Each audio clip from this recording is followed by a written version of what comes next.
तो हमारा आज का जो पॉइंट है जो आज हमने डिस्कस करना है वो है फ्रीजिंग पॉइंट के बारे में कि जी फ्रीजिंग पॉइंट क्या होता है। याद रखें, देखो बेटा, फ्रीजिंग पॉइंट, जब आप किसी भी लिक्विड का टेम्परेचर डिक्रीज करना शुरू करते हैं तो डिक्रीज करने पर वही मॉलिक्यूल्स जो कि एवेपोरेट हो चुके होते हैं they will going to condense again, वो कंडेंस होना शुरू हो जाते हैं, ठीक है ना। They will start to condense, वो कंडेंस होना शुरू हो जाएंगे और जैसे जैसे वो कंडेंस होंगे तो कंडेंस होने पर वो फिर से लिक्विड में चेंज होना शुरू हो जाते हैं, यानी कि वो अपने वेपर स्टेट से लिक्विड में कन्वर्ट होना शुरू हो जाएंगे, ठीक है ना। तो when liquids are cooled the vapour pressure of liquid decreases, तो उनका वेपर प्रेशर डिक्रीज होना शुरू हो जाएगा। And the stage reaches when the vapour pressure of a liquid state become equal to the vapour pressure of a solid state, और वो एक ऐसी स्टेट में पहुंच जाएंगे टेम्परेचर कम करते हुए, इस सिचुएशन में आ जाएंगे कि जो एक सॉलिड स्टेट का वेपर प्रेशर है, जब इस लिक्विड का वेपर प्रेशर उस सॉलिड स्टेट के वेपर प्रेशर के इक्वल होने पे आ गया तो बेटा वो फ्रीज होने लगा है, यानी कि वो अपनी स्टेट जो है वो लिक्विड से सॉलिड में कन्वर्ट करने जा रहा है। हम ऐसे टेम्परेचर को फ्रीजिंग पॉइंट का नाम देते हैं।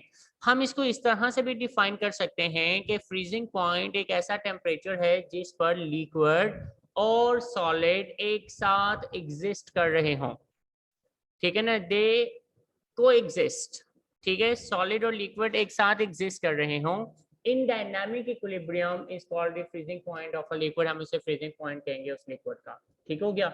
अब जैसे कि अगर हम बात करें, देखो बेटे जी हमारे पास बहुत सारे इसकी एग्जांपल्स आ जाती हैं कि व्हेन दी आपने देखा होगा कि जब आप कोई बाउल वगैरह फ्रीजर में रखते हैं, ठीक है, पानी का उसे फिल अप करके, और कुछ देर के बाद जब आप उसको वहां से रिमूव करते हैं तो आपने देखा होगा कि उसके ऊपर जो है ना वो आइस की एक बारीक सी लेयर आ जाती है, ठीक है, जबकि उसके अंदर अभी भी लिक्विड होता है, यानी कि चारों तरफ आइस की लेयर बन चुकी है लेकिन उसके अंदर अभी भी लिक्विड मौजूद है।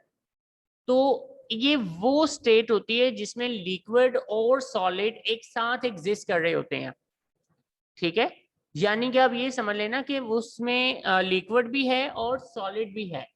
तो ऐसी स्टेट को हम फ्रीजिंग पॉइंट का नाम देंगे कि भाई ये इसका फ्रीजिंग पॉइंट है, ठीक है। तो याद रखिएगा कि जब किसी भी लिक्विड का वेपर प्रेशर उसकी सॉलिड स्टेट के वेपर प्रेशर के इक्वल होने लग जाए और सॉलिड और लिक्विड एक साथ एग्जिस्ट करना शुरू कर दें dynamic equilibrium, this state is called freezing point. Examples नीचे टेबल्स में आपको गिवन है, जैसे वाटर का फ्रीजिंग पॉइंट 00 डिग्री सेल्सियस होता है, ऑक्टेन जो है जो पेट्रोल होता है इसका -57 होता है, एसिटिक एसिड जो है वो 16.6 डिग्री सेल्सियस रखता है, इसी तरह डाइथाइल ईथर जो है वो -116 पे जाके फ्रीज होगा, डाइथाइल अल्कोहल जो है वो -115 पे जाके फ्रीज होगा। तो ये हमारे पास इनके फ्रीजिंग पॉइंट गिवन है। ओके बेटे,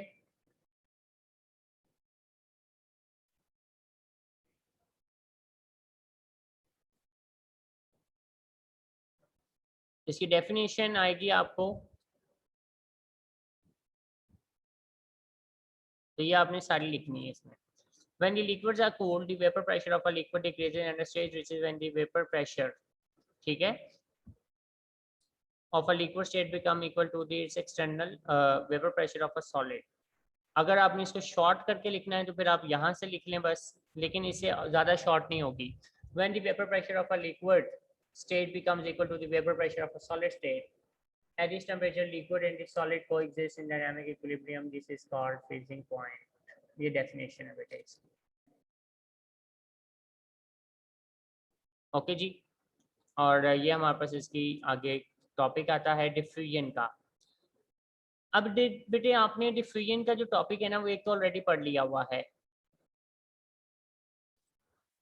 तो जी बेटे डिफ्यूजन हम ऑलरेडी पढ़ चुके हुए हैं, बट वो गैसेस के पॉइंट ऑफ व्यू से हम लोगों ने पढ़ा था। अब जो हम पढ़ने जा रहे हैं वो लिक्विड के पॉइंट ऑफ व्यू से पढ़ने जा रहे हैं। तो देखो बेटा सीधी सी बात है कि लिक्विड मॉलिक्यूल्स हमें पता है कि they are always in the continuous state of motion, ये हर वक्त मूवमेंट की फॉर्म में रहते हैं, ये मूव करते रहते हैं from higher concentration to lower concentration, यानी ये मूव करेंगे किसी ऐसे एरिया से जहां उनकी कंसंट्रेशन ज़्यादा होगी और किसी ऐसे एरिया की तरफ जहां उनकी कंसंट्रेशन कम होगी।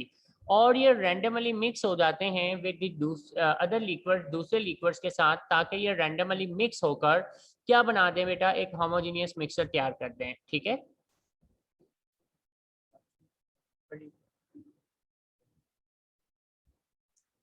सो they mix up with the molecules of other liquids so that they form a homogeneous mixture। ठीक है, ये इसकी डेफिनेशन है बेटे।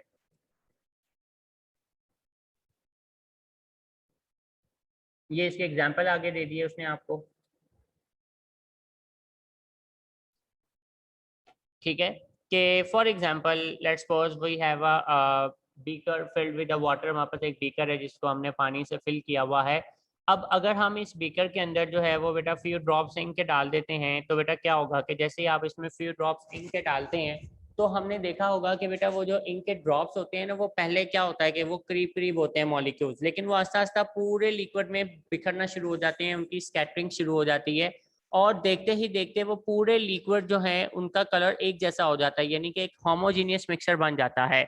मींस मैं ये कह सकता हूँ कि ये दोनों लिक्विड्स के जो मॉलिक्यूल्स हैं वो रैंडमली मूव करेंगे, और रैंडमली मूव करते हुए आपस में मिक्स होकर एक होमोजेनियस मिक्सचर को तैयार कर देंगे। ठीक है ना। So this is called diffusion, हम इसे डिफ्यूजन कहेंगे। ओके बेटे, now they are different factors that effect the rate of diffusion. हमारे पास कुछ डिफरेंट फैक्टर्स हैं जो डिफ्यूजन के ऊपर इफेक्ट कर रहे होते हैं। जैसे नंबर 1 हमारे पास आता है जी इंटरमॉलिक्यूलर फोर्सेस। अब ये इंटरमॉलिक्यूलर फोर्सेस क्या चीज होती है? देखो बेटा, intermolecular forces we know that कि जो लिक्विड्स होते हैं इनमें वीक इंटरमॉलिक्यूलर फोर्सेस एग्जिस्ट कर रही होती हैं। ठीक है, ओके बेटे। अब इंटरमॉलिक्यूलर फोर्सेस वीक एग्जिस्ट करने की वजह से इनका जो रेट ऑफ डिफ्यूजन होगा, ठीक है, वो सॉलिड से तो हाई होगा लेकिन लिक्विड से कम होगा। अब याद रखिएगा कि अगर दो लिक्विड्स आपने मिक्स किए हैं जिनकी इंटरमॉलिक्यूलर फोर्सेस वीक हैं, तो लिहाजा वो बहुत जल्दी एक दूसरे में मिक्स हो जाएंगे। और अगर आपने कोई दो लिक्विड्स ऐसे मिक्स कर दिए हैं जिनकी इंटरमॉलिक्यूलर फोर्सेस स्ट्रांग हैं, तो definitely they will need more time to mix up and make a homogeneous mixture. और बेटा उन्हें ज़्यादा टाइम चाहिए, उनको थोड़ी सी एनर्जी चाहिए। क्यों एनर्जी चाहिए? सीधी सी बात है, क्योंकि जो मॉलिक्यूल्स हैं उनकी इंटरमॉलिक्यूलर फोर्सेस स्ट्रांग है। इंटरमॉलिक्यूलर फोर्सेस स्ट्रांग होने की वजह से उन्हें एनर्जी चाहिए ताकि वो इंटरमॉलिक्यूलर फोर्सेस को तोड़ें और मिक्सअप हो सकें विद अदर लिक्विड। तो लिहाजा इसका अगर मैं सिंपल सी बात करूं तो मैं ये कह सकता हूं कि जिन लिक्विड्स की इंटरमॉलिक्यूलर फोर्सेस वीक होंगी उनका रेट ऑफ डिफ्यूजन फास्टर होगा, और जिनमें इंटरमॉलिक्यूलर फोर्सेस जो हैं वो बेटा स्ट्रांग होंगी, उनका रेट ऑफ डिफ्यूजन जो है वो स्लो होगा। नेक्स्ट हमारे पास आता है जी साइज ऑफ मॉलिक्यूल्स। ठीक है, जब हम अगर साइज ऑफ मॉलिक्यूल्स की बात करें तो सीधी सी बात है बेटा कि जो बड़े साइज के मॉलिक्यूल्स होते हैं, ठीक है, दे डिफ्यूज स्लोली, ये बहुत ही कम डिफ्यूज करेंगे, इनका रेट ऑफ डिफ्यूजन जो है वो बहुत स्लो होगा। लेकिन अगर हम बात करें कि बेटा जो आपके पास छोटे साइज के मॉलिक्यूल्स हैं, इनका रेट ऑफ डिफ्यूजन जो है ना वो ज़रा फास्ट होता है। इसीलिए जो मॉलिक्यूल्स बड़े साइज के हैं उनका रेट ऑफ डिफ्यूजन क्या होगा? स्लो होगा। वाई? क्योंकि मॉलिक्यूलर साइज बड़ा होने की वजह से इनके इंटरमॉलिक्यूलर फोर्सेस स्ट्रांग होंगी। ठीक है, और अगर हम बात करते हैं जिनका जो साइज है वो कम होगा, वो उनका रेट ऑफ डिफ्यूजन जो है वो फास्ट होगा। जैसे अब उसने एग्जांपल दी हुई है, लेट्स सपोज अगर आप एक हनी की एग्जांपल ले लें, जो शहद है, डेफिनेटली शहद को जब आप टर्न करते हैं एक बर्तन से दूसरे बर्तन में, तो वो बहुत स्लोली मूव कर रहा होता है। वाई? क्योंकि उसमें मॉलिक्यूल जो हैं वो बहुत ज़्यादा बड़े साइज के होते हैं, शुगर मॉलिक्यूल्स होते हैं और भी मॉलिक्यूल्स होंगे, स्टार्च एक्सेट्रा। तो बड़े मॉलिक्यूल साइज में बड़े होने की वजह से उनमें इंटरमॉलिक्यूलर फोर्सेस बहुत ज़्यादा स्ट्रॉन्ग होती हैं और बहुत ज़्यादा थिक लिक्विड होता है। दैट्स वाई उसको मूव करने में, डिफ्यूज करने में ज़रा टाइम लगेगा। ठीक है, और अगर हम बात करें कि बेटा जो दूसरे लिक्विड्स हैं जिनका रेट ऑफ डिफ्यूजन जो है वो तेज़ है, उसके रीज़न क्या है? क्योंकि उनका मॉलिक्यूलर साइज स्मॉल है, कम है।